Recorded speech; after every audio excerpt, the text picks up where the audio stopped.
adalah tungau. Siapapun yang menyentuhnya akan mendapatkan nasib buruk dan akan mati dalam jangka panjang. Tungau ini dapat secara seenaknya menemukan parasit, tapi tidak banyak orang yang bisa melihatnya. Gadis ini dapat melihat tungau itu. Dia tidak menjauhinya atau membunuhnya. Dia malah memakannya. Tanda hubung. Dokter sekolah Eng Yang adalah seorang supranatural. Dia bisa melihat semua jenis makhluk aneh sejak dia masih kecil. Suatu hari, dia melihat banyak tungau muncul di sekolahnya. Banyak siswa yang bernasib sial karena tungau itu. Eng Yang menemukan tungau menempel di salah satu siswa. Dia menangkap satu tungau itu karena penasaran. Tapi dia tidak dapat menemukan apa-apa tentang tungau itu. Jadi dia memasukkannya ke dalam toples dan menutupnya. Hyemin yang baru saja dipindahkan ke sini pergi ke UKS sekolah. Ketika siswa lain pergi, Hyemin mengambil toples dan memakan tungau itu, meskipun Eng Yang melarangnya.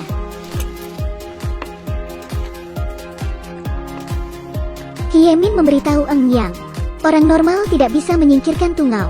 Hanya asam di perut pemakan tungau yang bisa mencerna habis sepenuhnya. Dan Hyemin adalah pemakan tungau itu. Akhir-akhir ini sedang musim kawin tungau. Sejumlah besar tungau muncul dalam jarak 5,38 km di sekitar sekolah. Misi Hyemin adalah memakannya untuk membantu sekolahnya. Dalam beberapa hari berikutnya, Eng Yang diam-diam memperhatikan Hyemin. Dia memperhatikan bahwa Hyemin tidak banyak berteman di kelasnya. Semua teman sekelasnya tidak suka bau yang dikeluarkan tubuh Hyemin. Bau itu hasil dari sekresi asam lambung yang berlebihan. Tapi Hyemin tidak peduli. Dia melihat tungau menyerang salah satu teman sekelasnya. Dia mengambilnya dan memakannya. Untuk mencerna lebih baik, Hyemin makan banyak setiap hari. Untuk meningkatkan asam lambungnya, berkat usaha Hyemin, jumlah tungau di sekolah menurun, membuat siswa yang datang ke UKS berkurang. Suatu hari, Hyemin dikirim ke UKS karena kram. Dia mengatakan pada Eng Yang bahwa pemakan tungau muncul dengan periode berkembang biak. Setelah membunuh semua tungau, dia akan mati. Tidak ada pemakan tungau yang hidup lebih dari 20 tahun. Mereka tidak bisa pergi terlalu jauh dari tungau. Di kehidupan sebelumnya, Hyemin adalah pemakan tungau pria. Ini adalah pertama kalinya dia menjadi seorang gadis. Lahir di masa damai. Dia senang bahwa dia bisa pergi ke sekolah. Dia terus bertanya-tanya tentang kehidupannya setelah 20 tahun. Eng Yang sedih mendengarnya. Dia memutuskan untuk membantu Hyemin melewati 20 tahunnya. Melalui informasi seorang kenalan, Eng Yang menemukan dokter yang bisa melakukan operasi untuk memotong perut Hyemin, sehingga dia bisa mematahkan lingkaran kehidupan pemakan tungau. Hyemin menolak tawaran Eng Yang, karena itu adalah kewajibannya. Tanpa pemakan tungau dalam masa berkembang biaknya, semua orang di sekitar akan mendapatkan nasib buruk.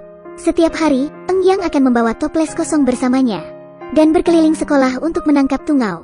Karena tidak ada orang lain yang dapat melihat tungau, mereka merasa aneh ketika melihat dokter mereka melakukan itu. Bahkan ada siswa yang merekamnya dan menguploadnya di internet. Eng Yang mencoba menangkap tungau sebanyak mungkin. Akhirnya dia menangkap mereka semua. Kemudian Eng Yang menemui Hyemin. Dia membantu Hyemin makan makanan untuk mengeluarkan asam lambung.